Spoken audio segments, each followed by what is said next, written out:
Are you listening?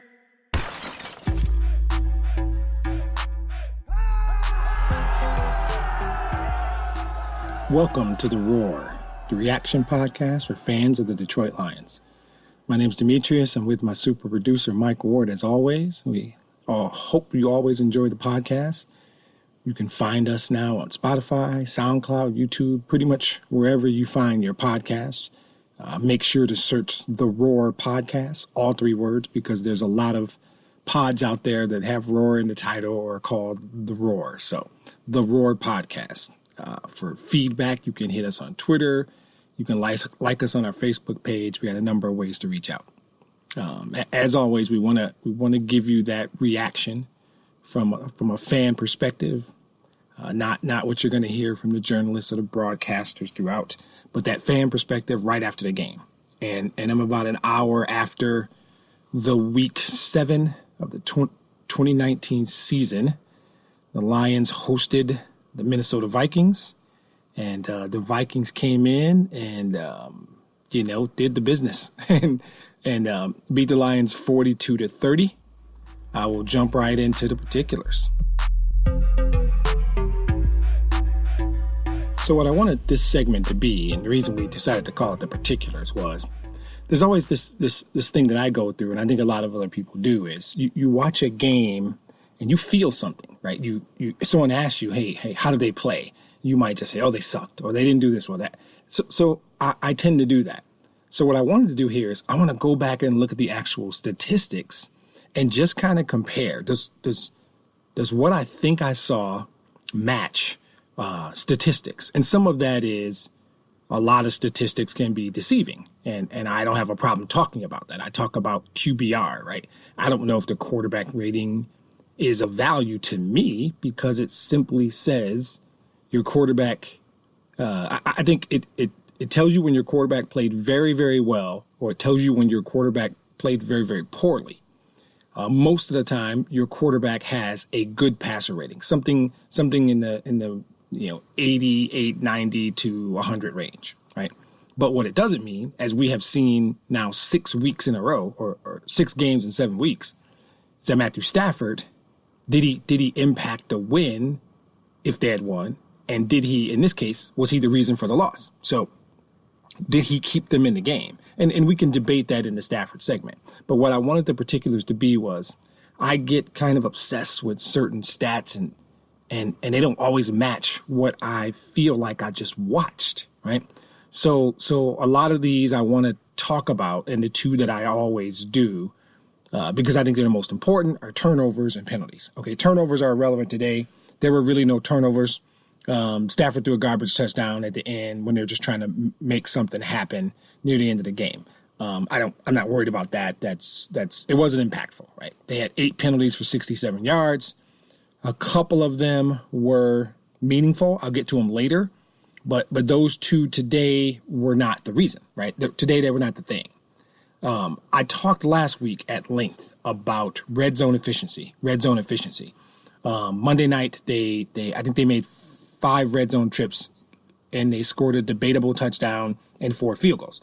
And I talked about leaving 4 points on the field every time. So this week, they did something right. They got into the red zone 4 times. They scored 4 touchdowns. Today won't be all bad. Today won't be nearly as heated as what happened Monday night, because Monday night was kind of a travesty coupled with throwing the game away. Today, you just got beat. You got beat by a team that came in hot, played well, and you got beat. So 4 for 4 red zone efficiency is a positive, and I had to work really hard to put positives, but I did. I think that they came in the bottom third of the league, I believe, in third down conversion rate. I was keeping an eye on that, and that was bothering me because I felt like last week there were a number of chances. The reason those 4 field goals weren't 4 touchdowns or 3 touchdowns and 1 field goal is because of third down play calling. And I felt like I don't know where they are. So this week I went out of my way to look for where they were, and they were 20th. That's what it is. 20th in the league in third down conversion. That's not good, right? 32-team league, 20th is not good. Today they were 6 of 11. They made some plays today. They scored 30 points today. it's going to be tough for me to weed through some of the difficulties I'm having with the offense when they put up 30 points. Today was almost exclusively a defensive loss, but I still have concerns. I still have things I don't understand. So today won't be so much about, oh, I'm just ranting and raving about nonsense. I'm confused, right? And that's where we are after week 7 is I still don't know who they are. So they put up 433 total yards by any metric. That's good. Here's the problem. Only 81 of those yards was rushing on 20 carries, right? So I don't like the 4 yards per carry average. That's way too low. I am concerned that Kerryon Johnson left the game with a knee injury, and an hour or so after the game right now, I don't know what his status is. We'll find out later in the week. I am concerned that they are not a good run team. There's no debating it. Kansas City, they ran well. Like I said last week, I think that was a product of Kansas City. They do not run the ball effectively. And the Vikings, on the other hand, ran the ball 37 times, and it's important that they were able to run the ball 37 times. It's incredibly important when a team can run the ball 37 times. I challenge you, and that's look up. You're not going to do it, but I can pretty much guarantee you in a statistical analysis, when a team rushes the ball more than 35 times, they probably win the game. They control the clock. It means they're running well. And they have 170 yards. I didn't even mention the yards, right? The 170 yards rushing is important. That they rushed the ball 37 times is much more important.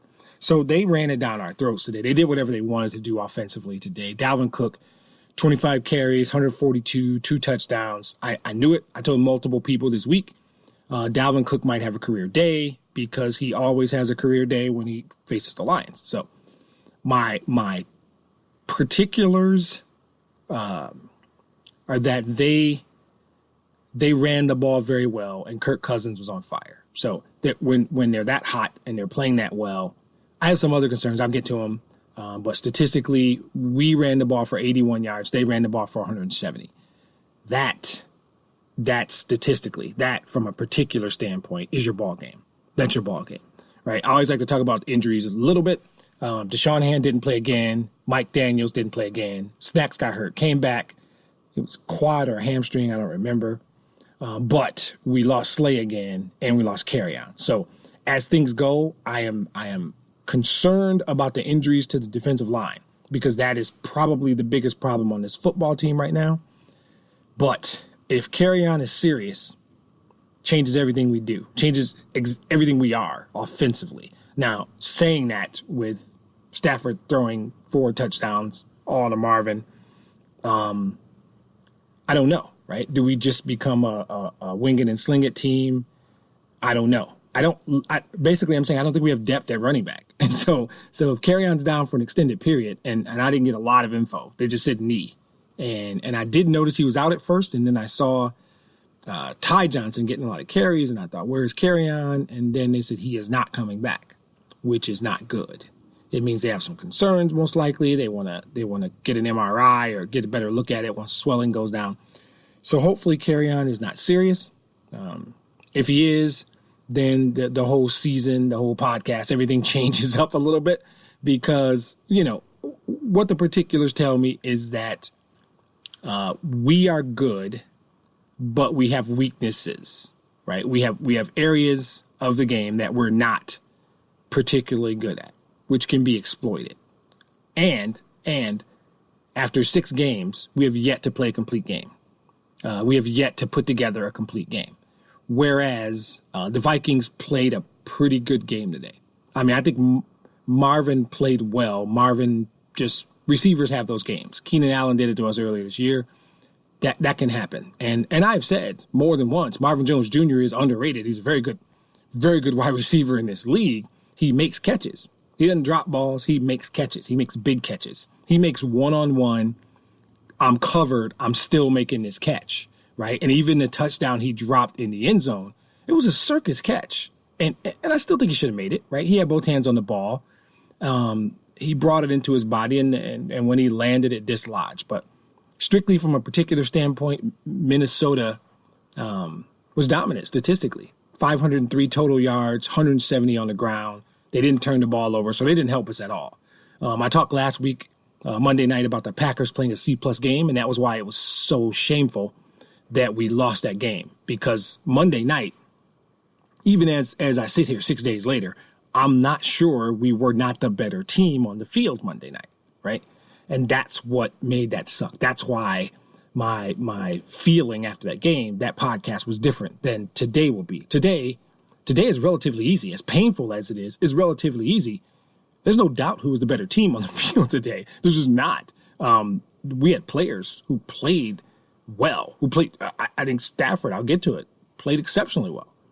But there is no doubt in terms of which team was better, and even more, because I think the point Monday night might have been this sort of nebulous idea of which team truly deserved to win the game.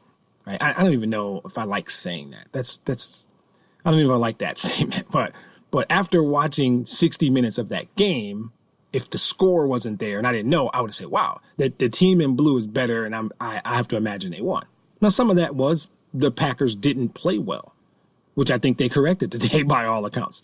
But I think that last week, Monday night, I was not sure who we were, but I thought we were good, right? And I think that maybe part of the difference is great teams are actually good teams that have the ability to put it all together sometimes. And that's the difference. And I think really great teams like New England kind of bring it every week. You're not going to catch them on an off week. Now, I will grant myself some slack because I had only seen significant amounts of 2 Packer games, right? That was Thursday night Philadelphia when the Eagles, who we had beaten the week before, came in and beat them. And they didn't play well. They were getting gashed in the running game. So I'll get to the Packers in the North segment here in just a minute. But overall, statistically, I think that my takeaway is they can be deceiving because while I think Stafford had a great game, it wasn't enough. At the end of the day, it wasn't enough, which is, earlier in the year, he played a bad game and we won, and he's played other good games that we lost. So statistically, I think that the 503 total yards, you're not going to give up 503 total yards and win many games. I'll cut it off with that. It's going to be difficult to give up 500 yards, 170 rushing to any team in the National Football League and win the game. So the statistics aren't deceiving. The better team won, and we have a lot of work to do. So I'm going to move on to our conversation about what's going on in the North. So in talking about the North, I think it's important that I say, again, I think it's the toughest division in football. So I'm going to tell you right now, I think all 4 teams are good. I think we're right where we should be, which is in 4th place. but I think all 4 teams are good. I think the differentiator will be a couple of things. It sounds like Rodgers put up well over 400, threw for 5, and ran in another. I don't know if that's a product of the Raiders, right? Because 6 days ago, they didn't play well. And I think I came on the podcast Monday night and said they're not that good. To me, when Aaron Rodgers goes 25 or 31, 429, and 5 touchdowns, they're going to beat everybody. That's just the way that is. Because I didn't look up all their stats. Aaron Jones is a good back. They know how to use him. He's getting more comfortable. He and his coach are getting more comfortable offensively, right? Their concerns are defensively. But I think the Packers, unlike the Lions, have the ability to put together the kind of game they put together today against the Raiders. We have yet to do that. We may not be capable of doing that. I've seen nothing close to that. I've seen moments where the offense looks great. I've seen Stafford look really good. I've seen games where Marvin Jones is starting to look like a Pro Bowler. I've seen spots, right? Truthfully, the Vikings were in shambles 3 weeks ago. And now they've ran off 3 straight wins. They look really good today. They ran well. Cousins looked great. They might have an unfortunate injury to Thielen. We'll see where they are. But the thing about the Packers, and I talk about them first because they have the best player in the division. And all due respect to Khalil Mack, they have the best / most important player in the division. And the thing is, if that guy stays healthy, they're going to be tough to beat because they were at home Monday night and played a bad game and still beat us. That's what good teams do. Good teams play poorly and still find a way to win, right? And I said they played a C-plus game. They did. They got help from the refs, and I'm not doing that again. But when you play poorly and you find ways to win, and now you're sitting at 6-1, and they're still figuring things out, okay, they might be. I have no problem admitting them. We don't have to see them again until week 17, so I'll touch base on them in the North segment, but for the most part, they simply just need to show if they're real and can they be consistent, which is the theme of the division. Because like I said, 3 weeks ago, the Vikings were in shambles. Guys were asking for trades. Today, they look like they could win the whole NFC. They look like they can play with anybody anywhere, especially offensively. So I don't know. I think all four teams are good. And some of them, and I think the Bears are up 10-9 midway through the second right now. And we know what the Bears are. The Bears probably have the best defense in the division. The Bears have the best individual defensive player in the division. Their question is simply, where's their quarterback? Where is he health-wise? Where is he growth-wise? If that guy continues to grow, starts to play better, their defense will give them the ability to play with anyone. So the thing about the North is that it is tough. It's going to be tough. And I wouldn't be surprised if we won in Minnesota and beat the Packers in Detroit at the end of the season and split with the Bears. That's how tough this division is. And it's ultimately going to, in my opinion, be a good thing because good and bad. So I don't think more than one team will come out of the North. I think the division winner goes, wild cards come from somewhere else. Seattle, Frisco, maybe Dallas, and probably nobody else in that division. So I don't know. But I think that one of the things that we have to do is become more consistent. So this is a Lions podcast, specifically about us. We're not consistent. We haven't put together a complete game in all three phases. We haven't put together a complete offensive game yet. And we have major, major defensive problems. And we have injury concerns. So we are probably exactly where we should be. And all that being said, I think we're a good football team.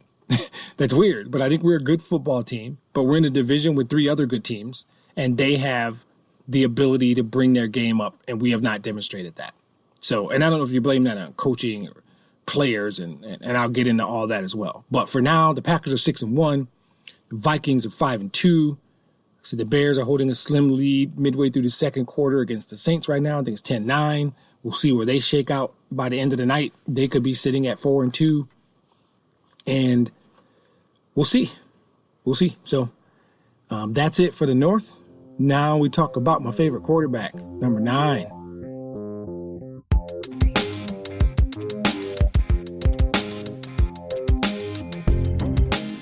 So this segment is actually still my favorite because as much as, like at the beginning of the year, people were asking me how the Lions going to do this year, and I had this prediction. I said to people, I think we're going to have a top 10 defense. I actually said that to a lot of people. I mean, literally 8 weeks ago.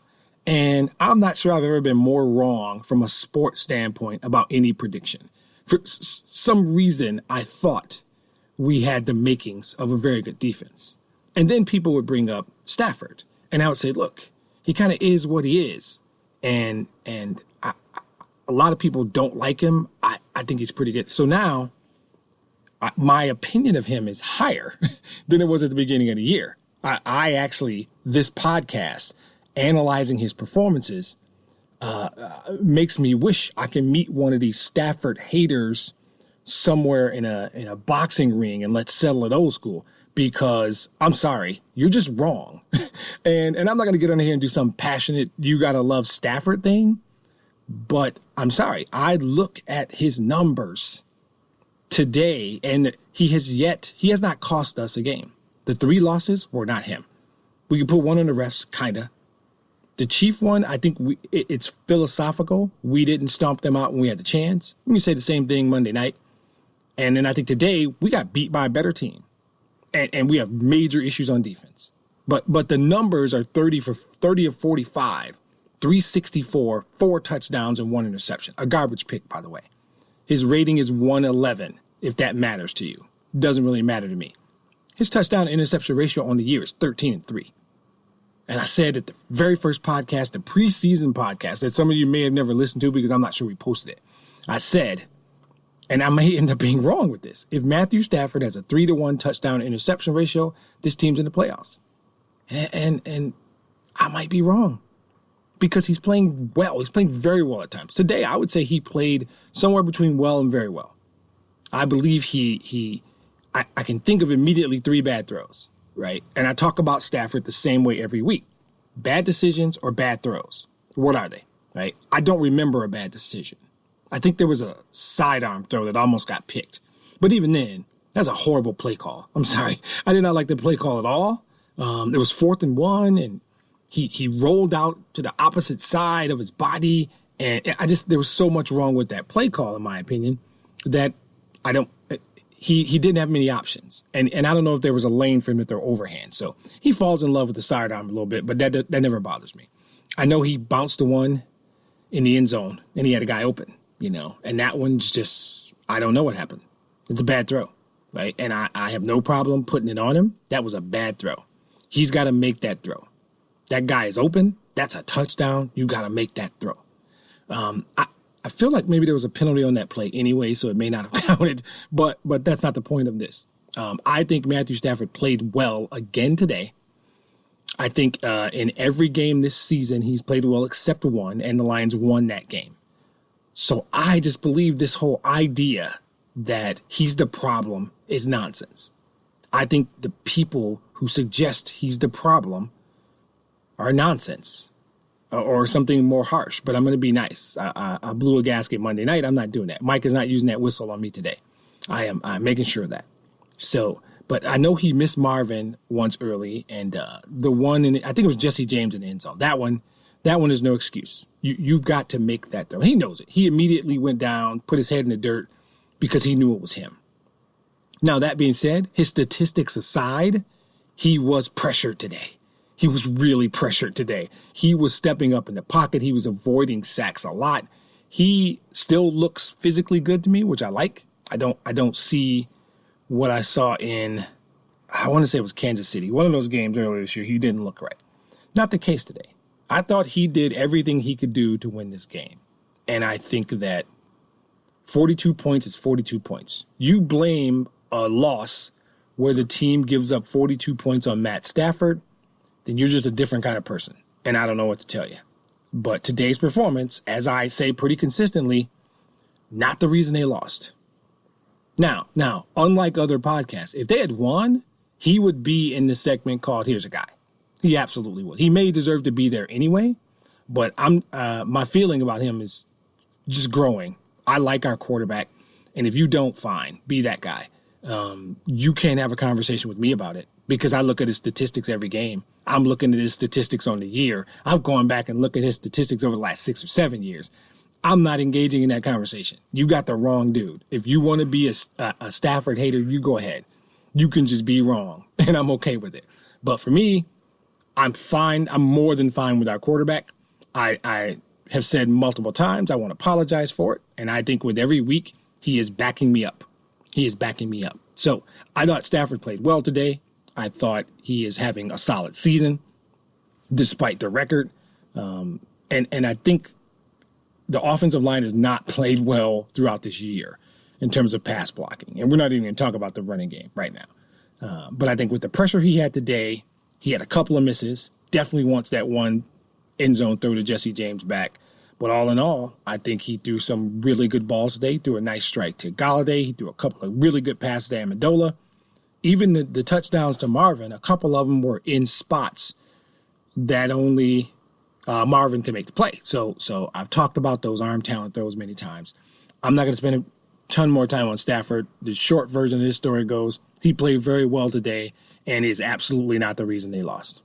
So with that, we get to the highs and lows. And this is where I'm going to spend some time today because there were a lot of lows. Again, I think I'm concerned about a number of things. I think that there are a couple of highs, and this is not a bash the team when they lose and be giddy when they win. No, I'm gonna try and be balanced in both. And I just did a whole segment on how well the quarterback played and they lost, right? So I'm gonna try and be balanced with that. but there's a lot of lows. So this one might be lows and lows and lows with a little bit of low. So we're going to move on to highs and lows. So highs and lows should be an easy segment. And what I'm recognizing is that it's not. Because so much happens in a game. And the point of this for me was always I want to identify the plays in the game that go unnoticed because they happen maybe in the first or second quarter. Massive plays, massive moments in the game. And we as fans caught up in the situation often focus on stuff that happens in the last few minutes, the last half of the fourth quarter. And I believe, in fact, I'm sure of it, games are won and lost in the second quarter, sometimes in the first quarter, when momentum-changing plays happen, when opportunities are missed, when you do something that causes you to kick a field goal and leave 4 points on the field because you don't score a touchdown, or a third down holding penalty that gives them a first down, extends a drive that they ultimately score on. Now, because they got kind of smoked today, the score, it was a close game, but they lost by 12. So you might think, oh, one or two plays here or there that could have changed the momentum. Won't matter. I disagree, right? And a lot of it goes back to the killer instinct that I talk about all the time. And so for me, I'm going to get the two good ones out of the way again. I thought they got off to a hot start, which I like. This has been consistent all season. They come out pretty well in every game. It is sustaining that momentum, which is why the things I'm going to talk about in the rest of this segment are so important. Sustaining that momentum, not beating yourself and shooting yourself in the foot with dumb penalties or drop passes or missed opportunities that ultimately change the momentum of the game. That's why those things are so important, right? The passing offense today looked really good. I loved it was heavy to Marvin. I think Galladay only had a few targets and a few catches. And I love it more when they have balance. Earlier in the year, he threw to 9 receivers. And I like that. And they won that game, even though they didn't play particularly well. That is something that's more appealing to me. But apparently, whoever was covering Marvin today just couldn't handle it. And we've seen that the other way. We saw my favorite corner, Darius Slay, get toasted by Keenan Allen earlier this year. So that happens sometimes. Sometimes you have a guy you say he's got the hot hand. Marvin just caught everything you threw at him today. So in general, the passing offense is good. Maybe I'm noticing it more because the running game is sucking so bad. I do like that they get off the hot starts. I think that's going to benefit them at some point in this season by allowing them to build up such a comfortable lead. Well, no, never mind. They'll just take their foot off the gas because they don't have the killer instinct. Never mind. Hot start, good thing. Passing offense today was a good thing. That's about it. Oh, obviously, the performance of Marvin Jones was fantastic. I'm saving him for later. So now the lows, right? The really low lows to me are 2. There's a bunch of lows, right? And I'm just going to rattle them off my head the way they feel like they impacted me the most today. And some of these are just little things that you're listening and you go, what is he talking about? And I'll try and explain them because that's the point, right? I think that the inability to get pressure on quarterbacks is very bad. I don't want to say it's the number one issue, right? Because they will give you some speech about their coverage, and I don't really understand, like, what is that? There's this concept called the trail position. So the way I understand this, their coverage in pass defense by design is for defenders to play man-to-man. So you have 4 or 5 guys playing man, probably 3 corners, a safety, and a linebacker are all playing man on the 5 eligible receivers. And so that's going to leave, because you're only rushing 3. So that's going to leave 3 other guys doing I don't know what because it's not working. But it leaves these guys in what's called a trail position. So by design, they're supposed to put themselves in a position where they're behind the guy they're covering and chase him. And the idea is just as the ball gets there, you are either A, in a position to make a good play and knock the ball away because you have good closing speed, or you time it and jar the ball loose or something like that. Now, I sound confusing because I don't truly get it, right? No, I get the concept. I don't agree with it, and it's not working. So it's not even about getting it.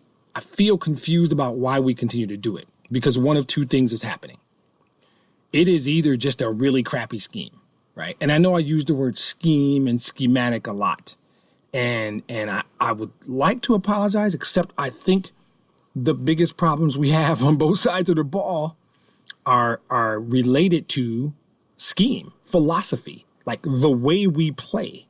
So I think that defensively, our coordinator, and I don't talk about him a lot, his name is Paul Pasqualoni, and there's a reason. I personally hold Matt Patricia accountable for everything that happens on defense. Now, Paul Pasqualoni, by all accounts, is a nice guy and has the title defensive coordinator. But my understanding of their history is that Matt Patricia used to work on his staff. He maybe was a mentor to Matt Patricia. And I know he coached in college. I want to say Syracuse.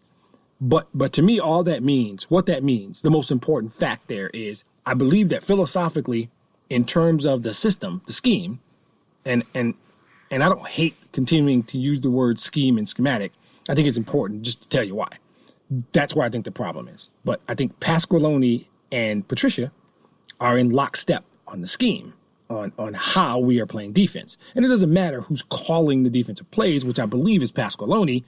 In the meeting room Monday, Tuesday, Wednesday, when he got the coaching job, he could hire anybody he wanted as his DC, and he chose Paul Pasqualoni, who I feel like may have been retired at the time, or maybe still coaching in college. But so there's a reason he picked this guy. This guy knows that scheme. If I'm not mistaken, this is the guy who taught him the scheme. Matt Patricia is supposed to be a defensive genius. He's supposed to be a guru, right? He gets credited with a lot of the work in New England. So I have to figure out, much like I do at Stafford when I say there are bad decisions and there are bad throws, and I work really hard to figure out during the game, was that a bad decision or was that a bad throw? I feel the same way about the defense and the scheme, right? It is either bad scheme or bad personnel.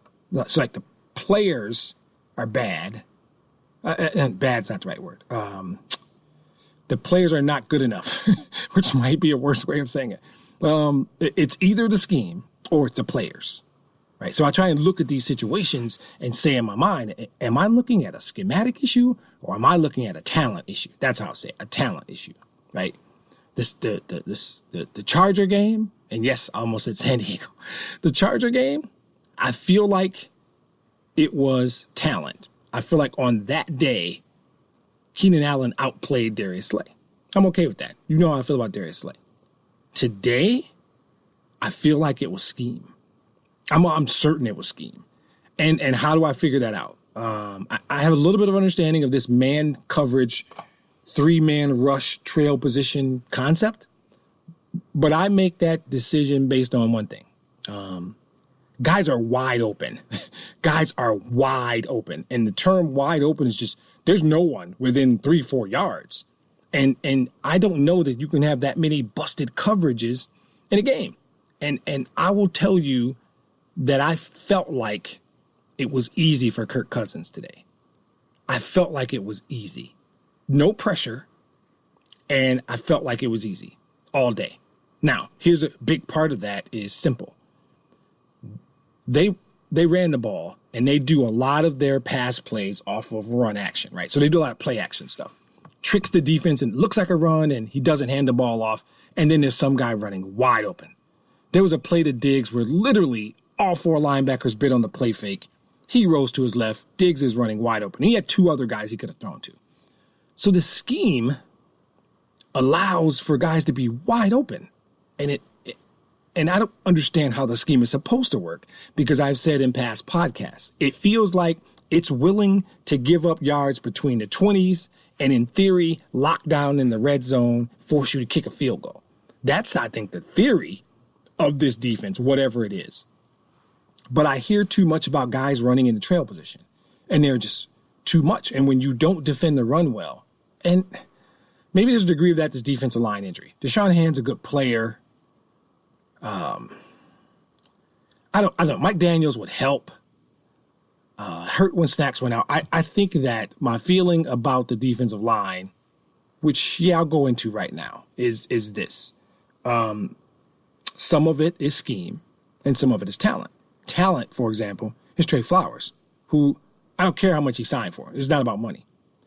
He's not making plays. And maybe I don't understand. And the scheme is getting Trey Flowers double teamed, so I'm being misled. Maybe. I watched the game very closely, every single play. I eat, breathe, and sleep this nonsense. So I don't think I'm missing this, right? Trey Flowers is not impacting. I can tell you Devon Kennard impacts the game. He made a great play where he crashed down on a run play from the left side and made a tackle far to the right. That's a guy making a play. I hear his name. And maybe it's too simple to say they don't call Trey Flowers' name, so he's not doing anything. That might be simple, but you know what? I'm a fan, and it might be that simple. It might be that simple. I hear them calling A'Shawn Robinson's name. I hear them calling Snacks, who I'm sure gets doubled more than Trey Flowers. I hear them calling Romeo Okwara's name. These guys are making plays. Trey Flowers isn't making plays. That might be a talent thing. I don't know. I don't know if this scheme, which I really thought run defense would be a hallmark of this team, and it's not. They're really bad. They got gashed today. And I assumed Dalvin Cook would do so. I think he's a really good player. But then when you do that, the problem is they can do play action, and play action was killing us all day, right? So the inability to you can't not get pressure on the quarterback because you're only rushing 3, have the lowest blitz percentage in the National Football League, and get gashed by running backs. I'm sorry, that's how you give up 42 points. The tight ends can't block, by the way. I like them both. But twice they double-teamed Danielle Hunter, and he took them to school both times. Okay, so we got to get the blocking dummies out for both Hawkinson and Jesse James, right? I guess. I don't understand that trail position coverage thing. So it's all of that. Defensively, it's everything you can think of. You don't pressure the quarterback, you can't stop the run, and you fall for play action. Oh, by the way, you didn't tackle that well today either. So I don't, and you're injured. So it's like a perfect storm of defensive problems. That is the biggest low, right? There's some other little nitpicky stuff. I think that an untimely penalty by Justin Coleman negated what would have been an interception. I picked that play out for a reason. I don't understand. Like I said, we're an hour after the game. I don't know. But you'll probably remember the play because it was in the end zone. They challenged it. The call was pass interference. I'm going to tell you what I think actually happened and then what I think they told us because they think we're idiots and the refs still suck. Sorry. They didn't suck as bad as they did Monday, but they did not impress me today either. Not enough for me to make them a point of the podcast. But so the receiver, and I don't remember who it was, went out of bounds, came back in, and then I saw contact. I believe that if he went out of bounds, at that point, he is no longer an eligible receiver. Therefore, it is not possible to commit pass interference on an ineligible receiver. Now, what I think they told us was the pass interference took place before he went out of bounds. And in fact, it was the contact that they flagged that pushed the guy out of bounds. I agree with both. I disagree with both of those. I think that's BS. And I think they did that to cover themselves. Took a long time for them to announce it. I think they knew they blew that call. And they basically said, hey, we will say that it was the contact prior to him going out of bounds that we are calling him for. Because, again, I know the rule book pretty well. I don't think pass interference can be committed before the ball is thrown. So hopefully someone digs into that. I think that the contact prior to him going out of bounds was before the ball had been thrown. And I think the contact after he came back in bounds is moot because he is no longer eligible. That should have been an interception. That was a big play. And I'm not saying, the refs got us again because they helped us. They made a couple of bad calls that helped us. They missed a blatant hold on a big Lions play. I'm not doing the ref thing again. You guys know. I think, wait, no, I'm going to do one more ref thing. They killed a play that had potential. Now, ultimately, I think that was the possession where we screwed up on fourth down. They killed, the guy jumped off sides. He's in a neutral zone. We snapped the ball. That is what's called a free play, right? Stafford knew it. Everybody knew it. That ball was going deep. That ball could have been a touchdown. Who knows what could have happened? And the refs killed the play. I don't know why they decided to kill the play. I don't think I got a good explanation. But the refs didn't have they had another bad day. They didn't do any favors today. Now, I wasn't looking for favors. I'm fed up with them, and we're going to leave it there. I did hate the call on 4th and 1. That was simply a horrible call. I have not said the OC's name yet in this podcast, and I have decided I'm not going to say his name. He needs to fix the run game, and that was a horrible call. But other than that, he went 4 for 4 in the red zone, which I bitched about last week, so I cannot give the dude too much grief. He fixed some things. So hopefully they have that figured out. I did not love that call. So all in all, there was a lot of lows, mostly on the defense. There were a couple of highs. I think Diggs did us a favor and dropped a touchdown pass in the fourth quarter. Then their kicker missed a field goal. So I guess those are highs. It depends on how you want to look at it. But ultimately, I think that we have so much work on defense. I don't know who we are. I know that we can't give up 503 yards, 170 of it rushing, and beat good teams. And I did my whole speech last week about how not getting pressure on good quarterbacks. Add Kirk Cousins, apparently, to the list of guys I named last week who, if you rush 3 and you don't blitz and you don't get pressure, he's going to light you up because Kirk Cousins did it to us today. So I don't know if they're going to fix it. I will hold Matt Patricia accountable for that, not Paul Pasqualoni. But there's work that seriously needs to be done on the defensive side of the football because most of the lows were on that side. So with that, we're going to do Mike's segment that I love. Here's a guy, right? There's a number of guys this week. There's good, bad guys. There's guys. So we're going to move on to, so here's a guy. Sometimes this segment is difficult. I try and not waste it by just calling out a guy for reasons that just, hey, I think he stood out or his stats suggest you call him out. I really want it to be good and bad guys who impacted the game. And this week it was easy. So they were good and bad were easy. The Monday night was work. I've had to work in the past. I've never put Matthew Stafford in this segment, but I will this week. I mean, I talked about the numbers earlier. I think what you saw today is in my opinion, the best representation of what our quarterback is when he's not hamstrung by the OC, he who shall not be named, right? I think that he made plays today. He missed a few too, which just makes him, a human being, which makes him real, which I like. But I think, in my opinion, if you're measuring him, there are people who are going to take his worst game and say, well, that's who he is. He's that game where he threw 3 or 4 picks and cost us a game. Great. And there are people who kind of like him who say he's tough and he played hurt. And I don't particularly like that. Had I known last year he was playing with a bad back and I was doing a podcast, I would have ripped him every week. And I would have ripped the medical staff and I'd ripped the coaching staff because I don't think that put us in the best position to win games, right? It just didn't. He looks like he is taking better care of himself. He looks like a mature quarterback. He is, people use the term now game manager, started with Trent Dilfer a while back, and they use it as an insult. And that doesn't make sense to me because I would be fine with that, right? We have a game manager with a rocket arm. We have a game manager who's capable of making throws other people can't make. A game manager who on a given day can put up, Hall of Fame type numbers.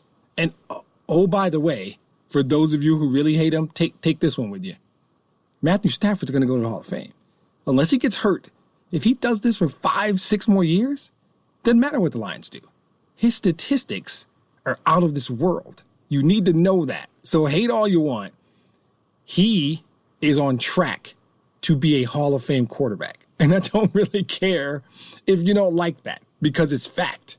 It's fact. And yes, I've gone out of my way on this podcast to drive home the point of how good Matthew Stafford is, how important he is, how he has not been 7 games.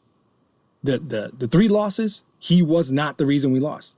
In fact, he did everything he could do today, and the defense lost us the game.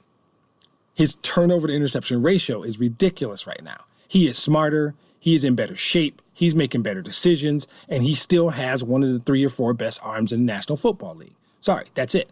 That's it. That's Matthew Stafford. And I'm going to keep doing this. If you don't like it, you can skip the Stafford segment of the podcast if you want. But I am sick of people bashing my quarterback.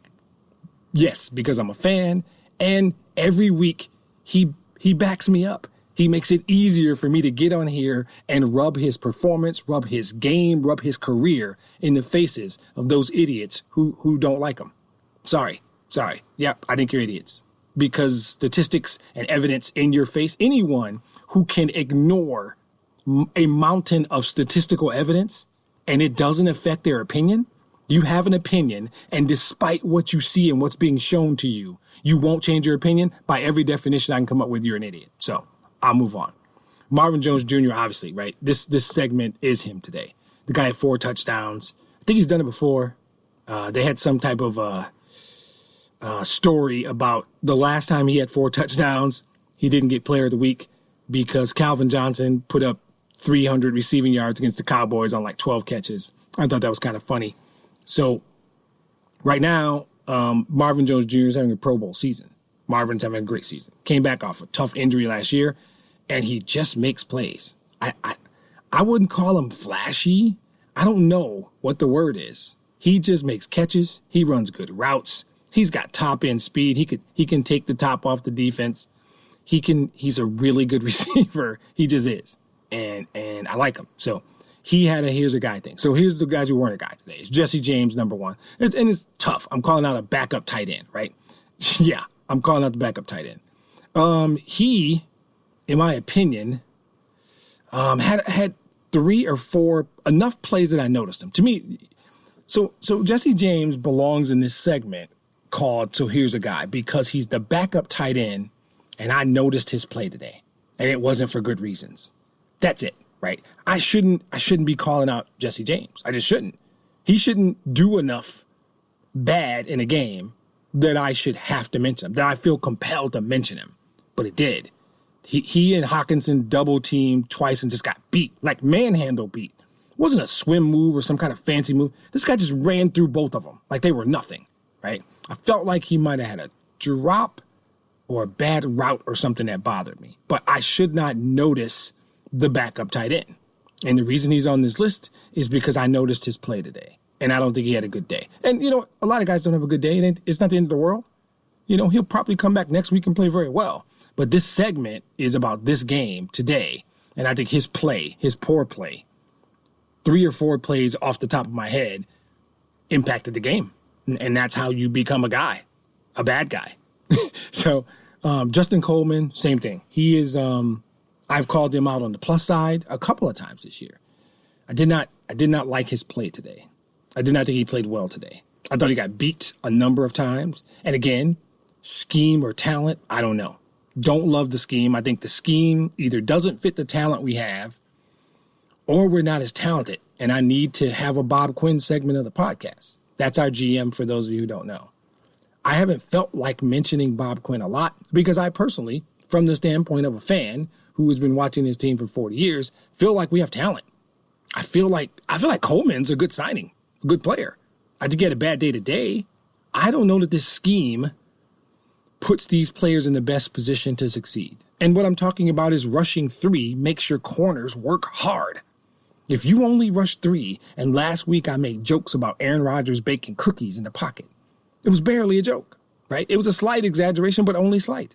Cousins had that kind of time today. And my feeling is just, if the quarterback has that kind of time, eventually someone's going to be open. Your corners can't cover that long. And God forbid you got a linebacker covering a running back or covering a tight end. They just can't cover that long. It's just, that's football. So I'm confused by the expectations of the scheme. And maybe they feel like their defensive backfield is so good that they want to put the onus on those guys to cover for longer periods of time because, truthfully, they're not getting pressure rushing 3, ever.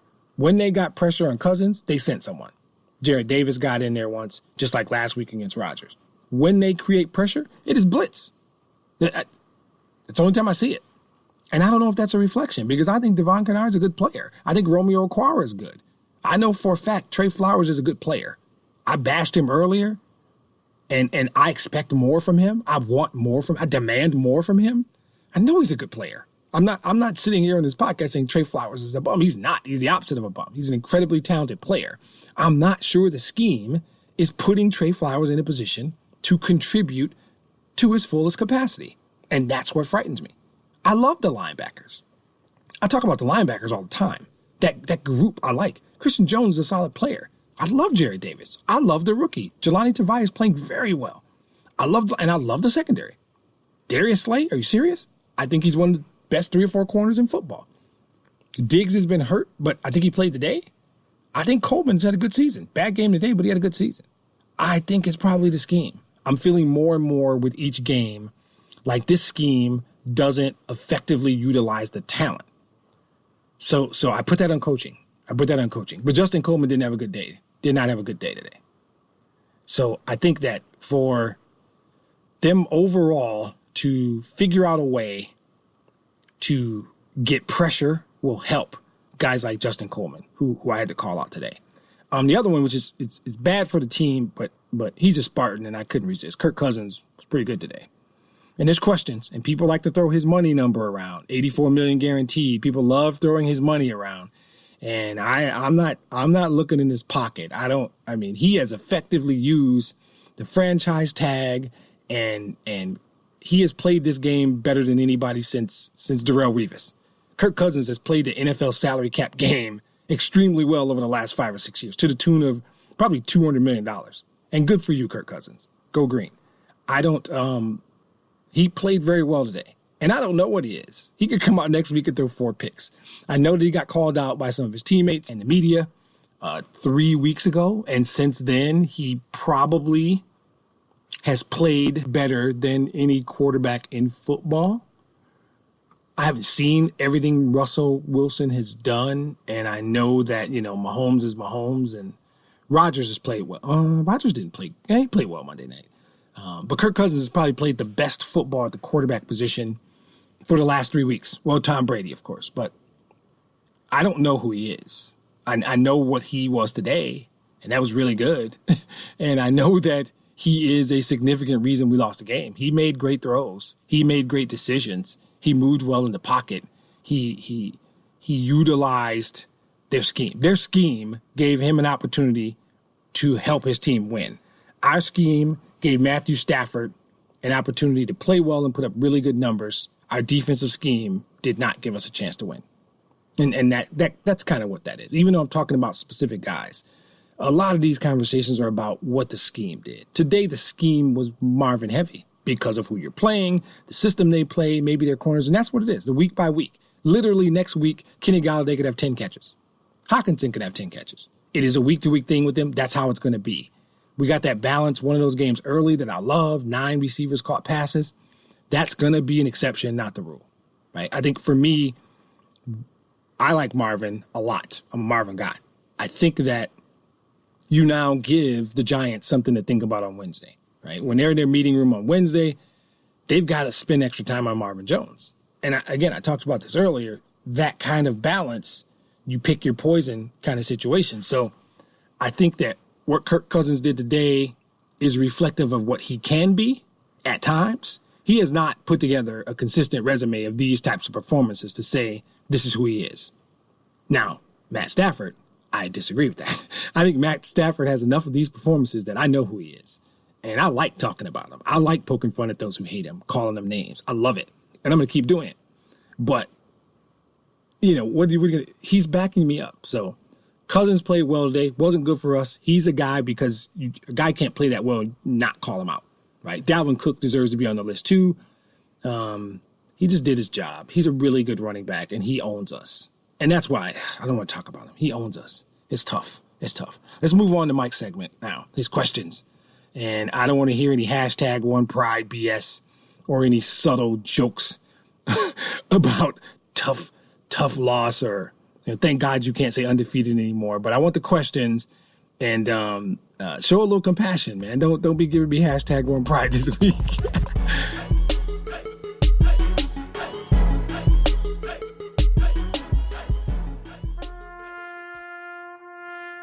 Lion Nation, we are gathered here today to mourn another tragic loss in this tumultuous and confusing 2019 season. I come to you but a humble Bears fan whose fan base's previous season ended in the annoyingly difficult to watch and hear double doink. So just know that at every step of the way in this outrageous season, I hear you. I feel your pain. All right, Lions fans, that's enough compassion for this week. But you know what time it is. It's 3 and out. It's time for me to bug Demetrius with 3 questions, and it's not at work. So first things first, man. Do you think the Lions suffered from a Monday night hangover? Was this a case of the Honolulu Blues? I don't. That's actually a good question. I don't know what that means exactly. I think the concept you're throwing at me is did the sort of heartbreak and the feeling of depth and travesty coming out of Monday night carry over to their performance today? I'd like to hope not. I think you had days to prep and work through all that emotion during the week when you were practicing and everyone said all the right things, on to Minnesota. So I want to say an immediate no. I think that there were performances that clearly scream no. Stafford, Marvin.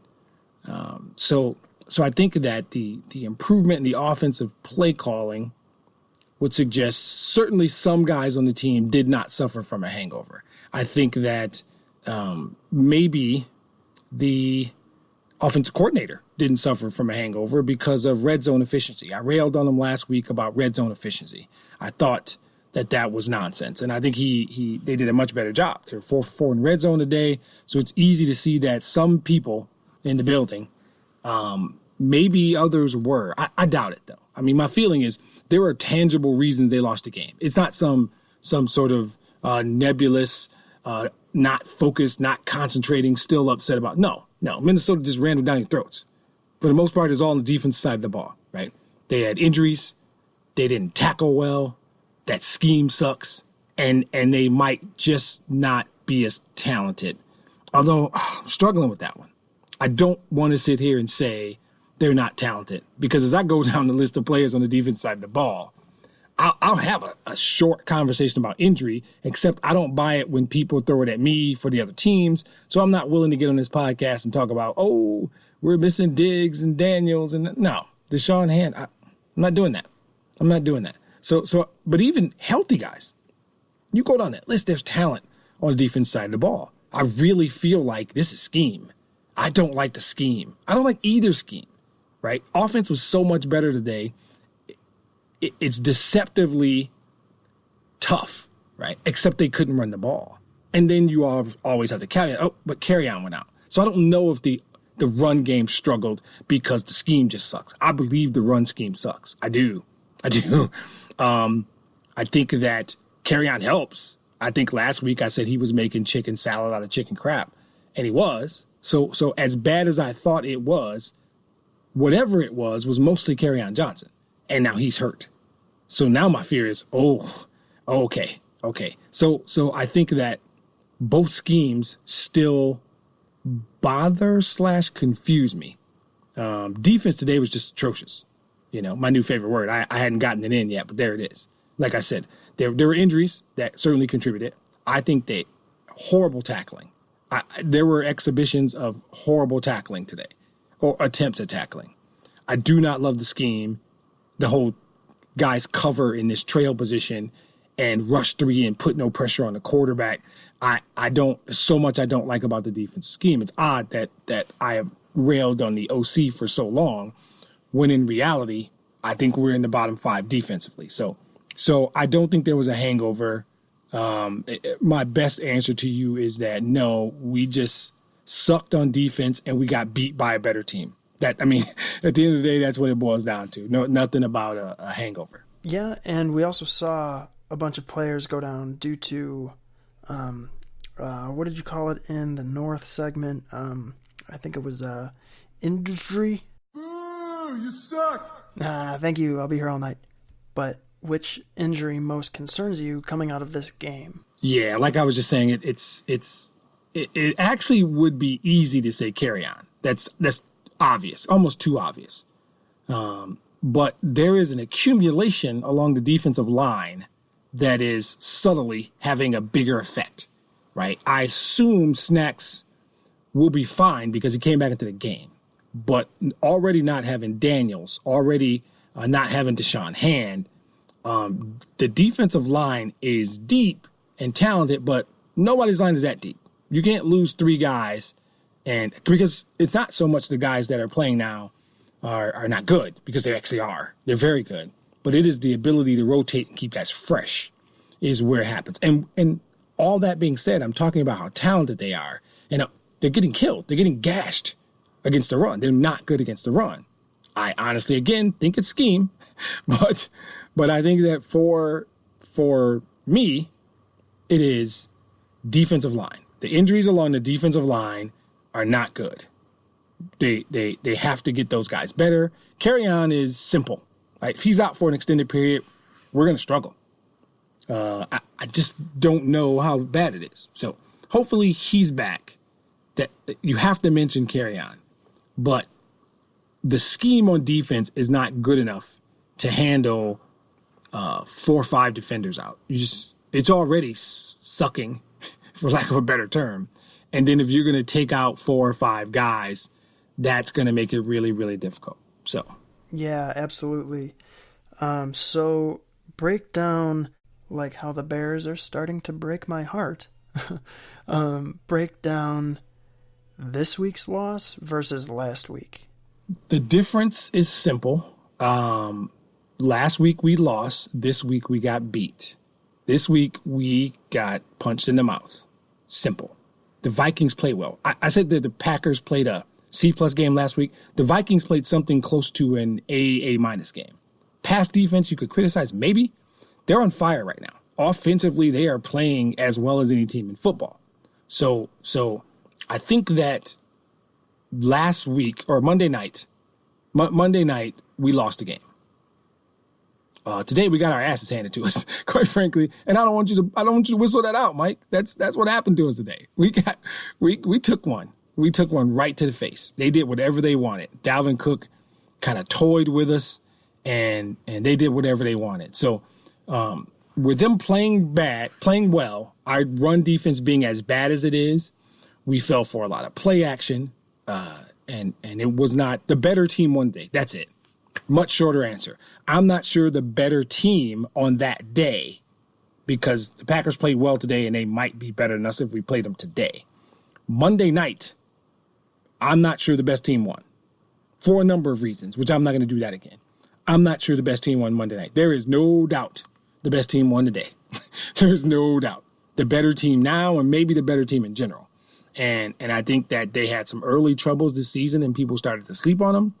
But at the end of the day, Minnesota's good.